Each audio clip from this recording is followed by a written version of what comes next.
record on the. Hello and welcome back to another edition of Art Talks with the Grapevine Gallery. I'm your host once again, Clay Spear, the owner of the Grapevine. And today we have a very special treat. We've always wanted to have a Southwest presence, but we've had cowboy presences with artists like Grant Redden and others. However, we're very excited today to welcome Victor Blakey, who's out of Texas, and I'm going to let him give you his story more later on, and I'll quit talking because I know you all are tired of me talking and want to hear the artists. But a couple of fun facts before Victor gets started. You're looking at two guys who have professional associations with fine art, myself as a gallery owner and Victor as a fine artist and painter. But both of us used to be special ed teachers, and so it was kind of one of those, I guess the universe and fate just brought us together.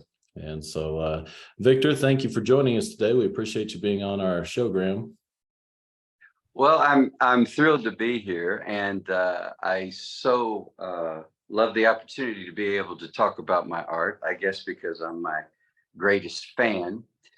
As you can see back over here, you can see a collection of just a few of the projects that I've been working on. It's my big ambition in life to celebrate the heritage of the Southwest. This is a heritage you and I share. You being originally from Oklahoma and now in New Mexico, and I, of course, a seventh generation Texan. We're very proud of that heritage. And right here where I live, in what is now a trendy part of town, this is where the cattle drives went right through. The Shawnee Trail came right through here. And there are many, in my neighborhood, there are many statues, bronze statues that commemorate that. I am enthralled by the reality and the legend of the cowboy. He is an American icon. He is a working class icon. He is not the big hero or the big winner in life. He's the working man. And this is what appeals to me. My grandfather was a roughneck, and his brother was a roughneck. They were born about the time when oil became a big part of the Texas environment. And that was their stock in trade, and they were rough. And Texas used to be a very rough place. I'm profoundly proud of it. As I know that you are of where you're from, one of the things that always bothered me was when people would refer to where we're from, be that Oklahoma, Texas, New Mexico, Arizona, as flyover country. Boy, those were fighting words for me, because we have one of the most rich heritages in this country. I was a art major and an art history major about 30 years ago at Texas State, and then it was known as Southwest Texas State. And I remember the very moment in art history class where I fell in love with paintings. I remember the very painting. This was back in the day before computers so much took over the classroom.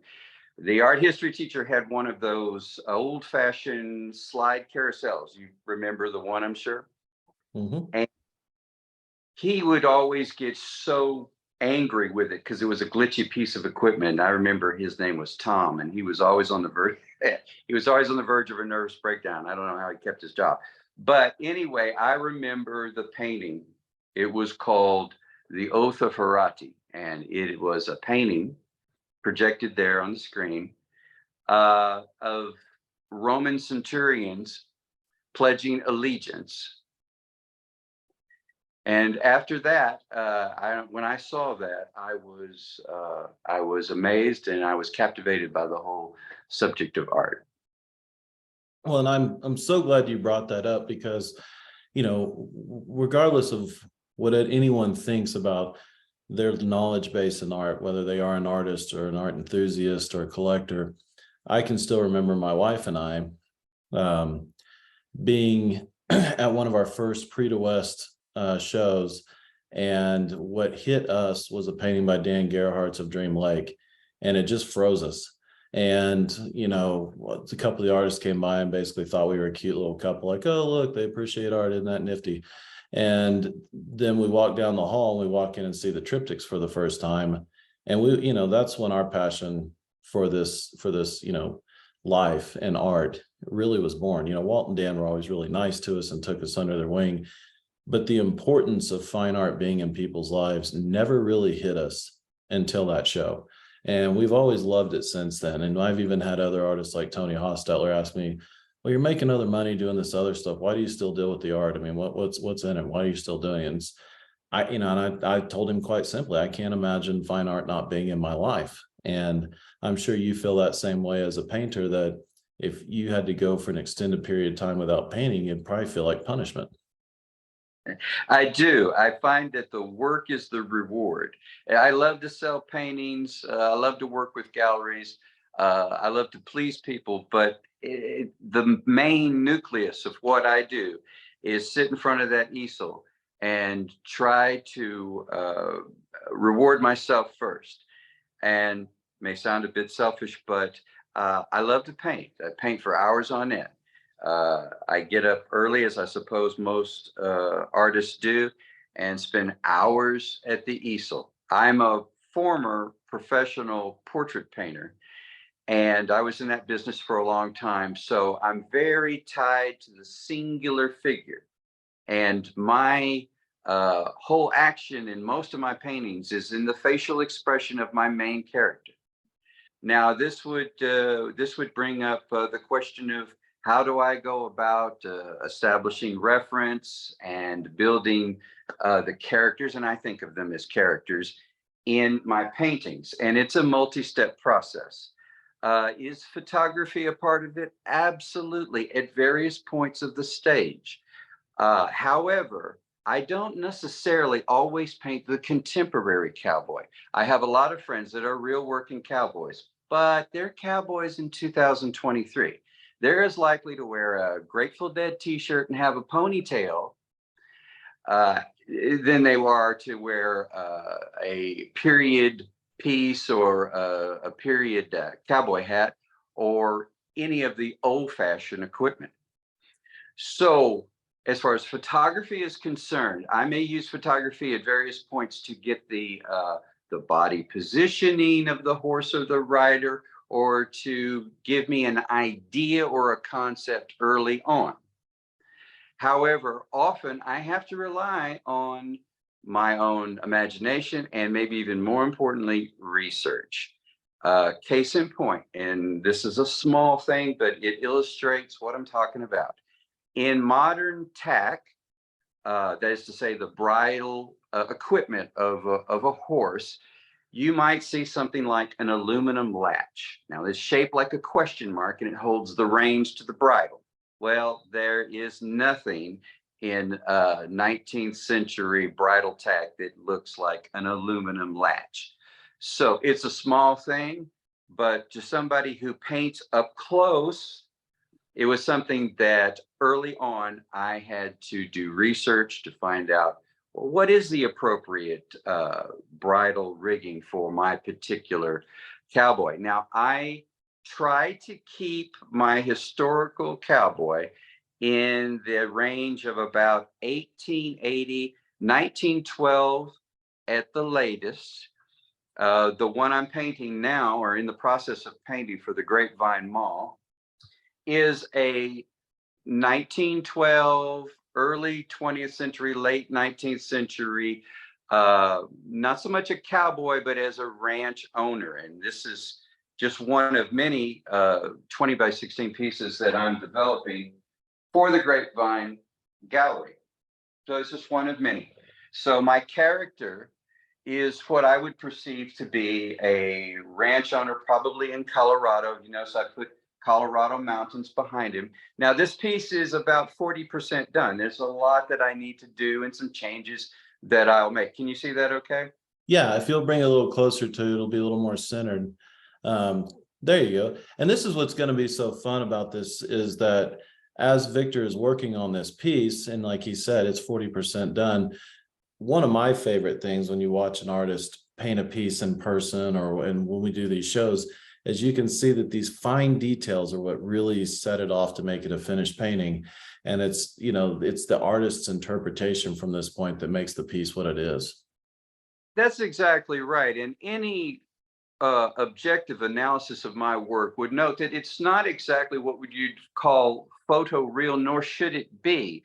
The details, I would say, and I hesitate to use the word fake because they're not fake, but the details are impression of details. Because the manner in which I paint does not originate from Impressionism. Now, I love Impressionism, I'm not knocking it, but it is the type of painting technique that I was taught in the portrait realm, which has to do with layers. Now, I don't want to put your audience to sleep with this, but it's an important bit of information if you want to understand how the sausage is made. You put down a loose layer, and then you'll come back and you'll put a little bit more, and the details build up. The details can be ad-libbed as long as they read as what you want. The biggest challenge with me is always or trying to have the correct tomahawk if I'm painting a Native American, or the how they wear their hair. I know Native Americans, that's a whole other subject matter. But trying to stay historically accurate while doing what is important for the painting.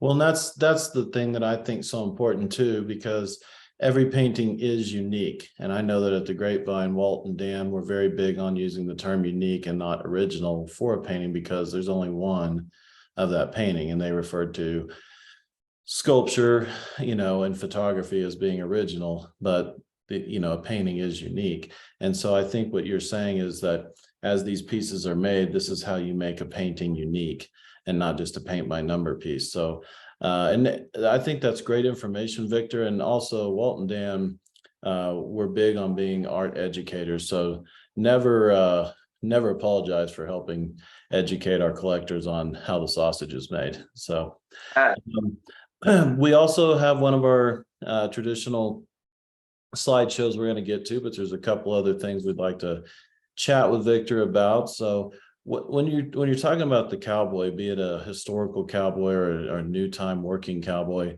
what about the positioning of the horse or the body, to help the eye move, or help to just draw interest into the piece and have people being drawn into that scene? What catches your eye to start the process?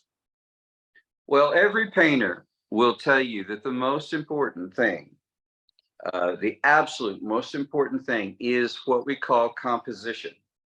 Now, this is what we learned in college, day one.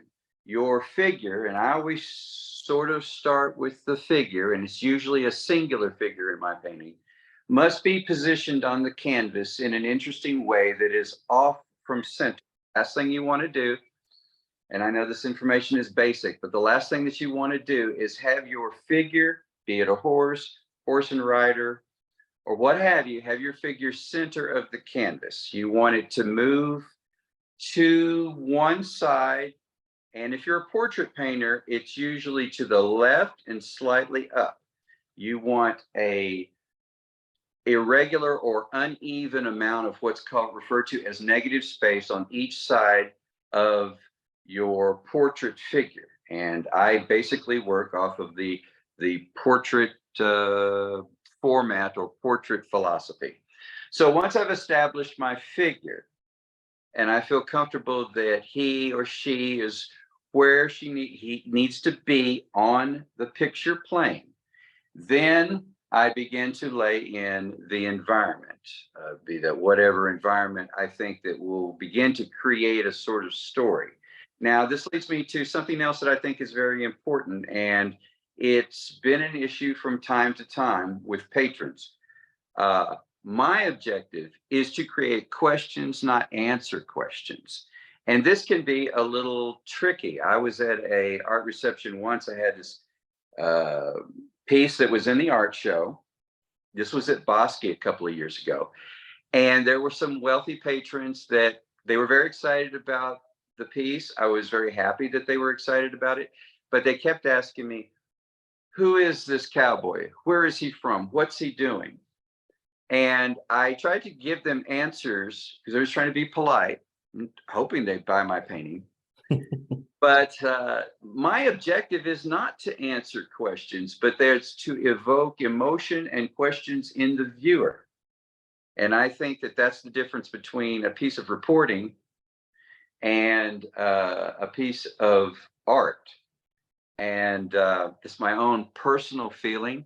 I was very polite and cordial. You have to be. It's sort of a cocktail party environment. And I sometimes can feel uncomfortable in those situations, but they very much wanted all the answers. And I very much didn't tell them, but I very much wanted to tell them that they had the answers, that it was how they interpreted it. You don't want a poem or a novel necessarily to tell you how you feel about the poem or the novel. You don't read The Catcher in the Rye and then want J.D. Salinger to tell you how to feel about the characters.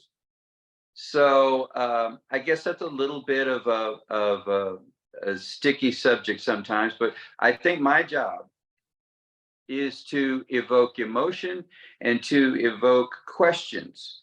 I want you to look at the character and look at his face and wonder what type of hard, rough, rugged adventure, what type of difficult struggle that he has had.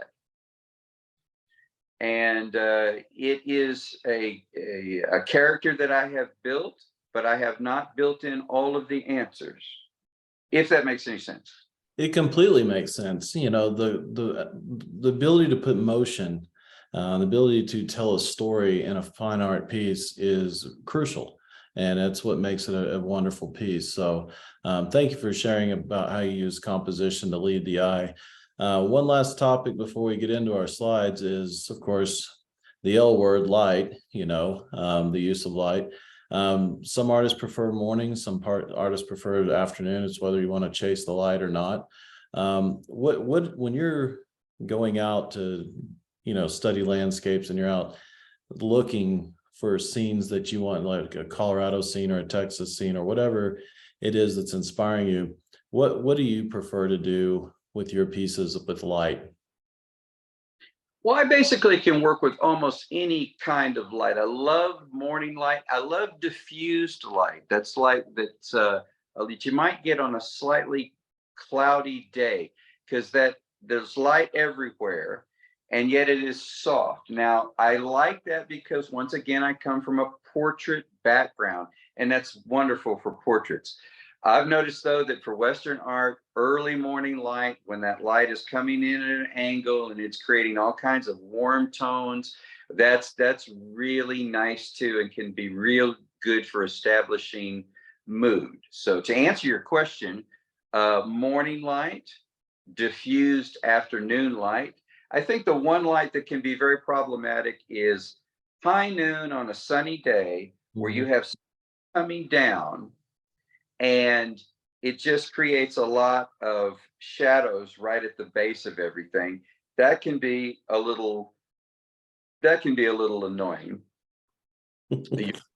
That the light is very important at every stage.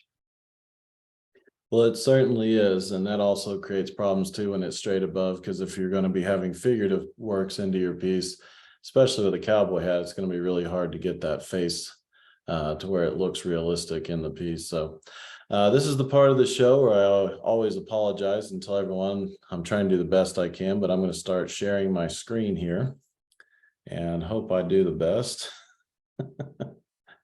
So here we go. All right. Found it there. So share screen. All right, I think we're about off here. And everybody excuse my messy desktop. Here we go. and we will start our slideshow. All right, this is a piece that I put on here just because I really liked it. It's not on our website yet, but I didn't know if you wanted to say anything about this piece and how you use the clouds to kind of lead the eye with the composition you spoke of to bring this piece to life. Yes, I believe that's the piece Riding Gringo, and it's rather large. It's 40 by 30. And I wanted to depict the cowboy way off in the middle of very harsh terrain. And I wanted to show how he is in harmony with the horse. He and the horse are a team. They are a little family. They are working partners, and the camaraderie that the cowboy has with the horse. There really is, at this point, nothing else in the world but the cowboy and the horse doing what they have to do. Well, it's just so great because I mean I just even love how this. I think people can see my cursor, how this front left leg of the horse is raising up, and he's got the reins ready to go, and he's back in his saddle like they are on the move. Here's another piece that's on the website if anyone wants to look at it at any length after the show, or call Clay to collect as always. Old friends, and kind of the same composition as far as the cowboy and the horse being the focal point. It's just them, and they're going through the terrain. So I'll let you talk a little more about the piece. Well, old friends, again, too, brings up questions. At least I hope it brings up questions. And one of the subtexts of my work is the issue of age. We see here that the cowboy is, he looks like he's getting on in years. And I know that when I hit middle age, it hit me like a sledgehammer. They say that old age is, not that middle age is old age, but that old age is the biggest surprise in a man's life. And I believe it. And I think that if you're talking about a professional athlete, be it Tom Brady or somebody like that, or if you're talking about a cowboy or anybody that works with their body, there comes a point where he can no longer quite do it like he used to, but he can't quite give it up because that is who he thinks he is. That is who he is. And there's a sense of melancholy that comes when you're a little past what you can do physically. I always felt that as an artist, I'm lucky because painting can be an old man's vocation as much as a young man's. But if you're an athlete, if you're a cowboy, and you live by your physical labor, it must be extremely difficult to give that up. Well, I think we can all certainly relate and understand, be it, like you said, these were laborers, these were guys who used their body to make a buck, and it was physical labor and it was tough, as athletics are, and it's a commitment, but it's a passion and it's a love, whether it's painting or golf or football or, anything, cowboying, it's a passion, and it's something that, is going to be very difficult for people to give up.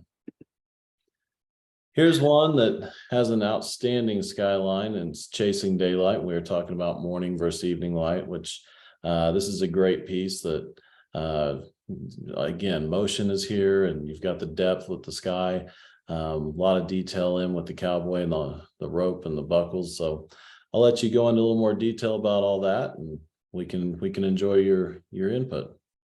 Well, with Chasing Daylight, I wanted to, by virtue of the title and the evening sky, show the cowboy struggling to get done whatever it is that he has to whatever he has to do, round up strays, mend the fence. He probably has an assortment of things that he has to do, and he has to get them done before the daylight is gone. And Chasing Daylight is all about that. We see a very heroic cowboy. We see a cowboy here in the prime of his professional life, but he is struggling to get it all done before the sun goes down. And this too, I hope, in some small way, celebrates the working man, who is not celebrated enough, in my opinion, in the society that we live in. Nothing comes to us without men who work very hard to make it happen. And I hope that this character seems to be that type of man. Well, he certainly portrays it because he's very well painted, very well done. The composition is fantastic. This next one, it's again back to the morning, and it's morning light. And again, the questions that you say that you like to invoke is, every time I'm out in a chilly morning like this, I'm always wondering, like, does he have a refill for that last sip of coffee? Is it starting to get cold? How bitter is it? Those are some questions that I have. So I'll let you take it from here and talk about the artistic standpoint. Well, this painting is meant to celebrate that morning ritual. We all have them that we need to go through before we tackle the day. And for me, and for, I guess, almost everyone, that does include the morning cup of coffee. Here we see that our character is about to start his day. He contemplates what he has to do, and he is there fully engrossed in that morning routine that he needs to get himself started.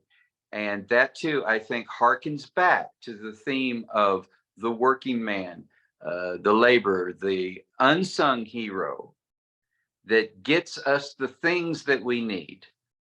And once again, I think of the cowboy as the literal personification of that working hero. I hesitate to use the word working class. I don't like that term, working class, but it does sum up what I hope I'm trying to say. This is his morning ritual. Or for some people, it's lighting a cigarette. I've never been a smoker, but from what I understand, that has a ritual to it. And certainly I am a coffee fiend. So that's something that I have in common with our character in this painting.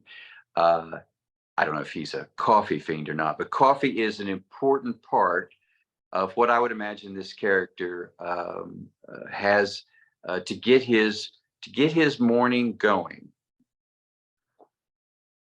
Well, and one of my favorite things about this piece too is not just the central character, but the detail and the boards and the shadows. And we talked about, in the mornings you chase light because those shadows fade off into that middle of the day sun you were talking about. That can be annoying to an artist. But just these shadows, and that, you really have to have a plan of action when you put a piece like this together and really be able to execute it very well and do the shadows and get the details of the boards, and that they're not fresh off the assembly line at Home Depot, but these are weathered boards in a Western scene. And so I think that's what really makes this piece, not just with the character, but with the background and the detail in it. Do you want to touch on the light or the composition on this one at all with that? Well, I sort of put this one together sort of by the book. I think that my perspective is fairly accurate. I laid it all in, and when I first laid it in, it did look like there was new boards and it was new window. And then I go about what I often do, and what I like to refer to as texturizing, where you could come in with a little bit of yellow ochre, and you can begin to render what would be the wood underneath peeling paint, and you make everything exceedingly rugged, maybe more rugged than it would have actually been, but make it very rugged to get across the effect that this is a harsh, weathered structure.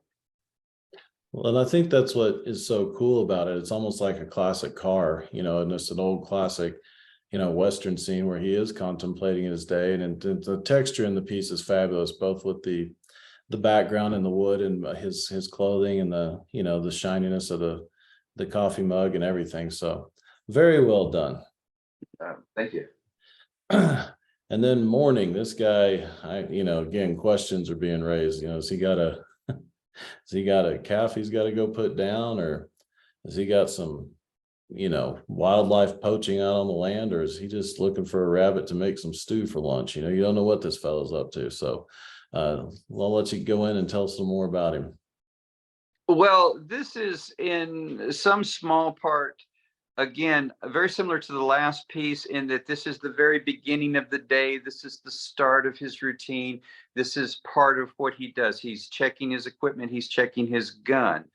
Also, too, this is showing that the gun is such a central part of this period in history. I think that we're going through a strange time right now where we tend to make guns sort of a villain in life, and certainly they can be misused. So can a car. So this character, this protagonist, this gun is very crucial to what he has to do. Now, as to whether or not what he's going to go do with it, we don't know. Is he going to go, as you say, put down a sick animal? I don't know. Maybe this is just moments before he has to go out and do a great deal of physical labor, and this is just a part of his equipment that he must have if he comes upon a snake and he has to shoot the snake or something like that. Again, too, I'm all about questions and not so much about answers. But the gun is a big character in this piece, as it is with a lot of my pieces. I try not to overuse guns. I do have some galleries that I work with that they are always saying, "Geez, Victor, don't put so many guns in a painting." And whether I agree with them or not, I always respect what they want. But the gun, like the horse, was crucial uh, for these fellas. Well, again, we were talking about composition and motion, and a painting should tell a story and invoke questions, and it does all these things. I mean, and he's got a great outfit on too, and the fact that he's looking down, even though it's a painting, you don't mind checking out his cuffs and the way his hat's on and the way the strands are coming down, and it's just a very well composed piece, and I really enjoy it. Good. Well, that's the end of our slideshow, and here's another wonderful piece I put in here as a background, nice mountain man, and perhaps that's the mountain man is another talk for another time, but thought everyone might enjoy that for a little bit. So that again, the beadwork in this and the tassels and the gun and everything, it's a great piece. So I just wanted to share this with everybody briefly and do that. But this is the part of the showgram where we say, thank you very much for your time today, Victor. And again, anyone who's interested in one of these pieces, please contact Clay at the Grapevine Gallery. We'll make sure that in the email that goes out to tell everyone about this, that the website, phone number, and how to acquire from the Grapevine Gallery is readily available. And this, even though we shot this in advance, hope everyone's having a wonderful St. Patrick's Day, and please remember to collect before your 15th or 16th green beer. But if you've had plenty of green beer on St. Patrick's Day, or green white wine, whatever your taste may be, we'll still help you out. Just remember there's no returns and all sales are final at the Grapevine Gallery. Sorry, I had to throw a little fine print in there, but Victor, besides a lot of time at the easel, what all do you have coming up as far as shows or events? Well, I will be applying to one show coming up, and I never know if I get into it. Sometimes I do, and sometimes I don't. That would be in Texas. That's referred to as the Bosque Art Classic, and I don't know if I'll be in it or not. That's up to the judges. But I like to apply mostly so I can go to the reception and see all my buddies. Got a lot of friends that are also artists. They tend to do that one. And but for the most part, to answer your question, I'm going to be at the easel working on new pieces for the Grapevine, as well as some Native American pieces for the other gallery that I work with. And mostly, I'm only happy when I'm painting.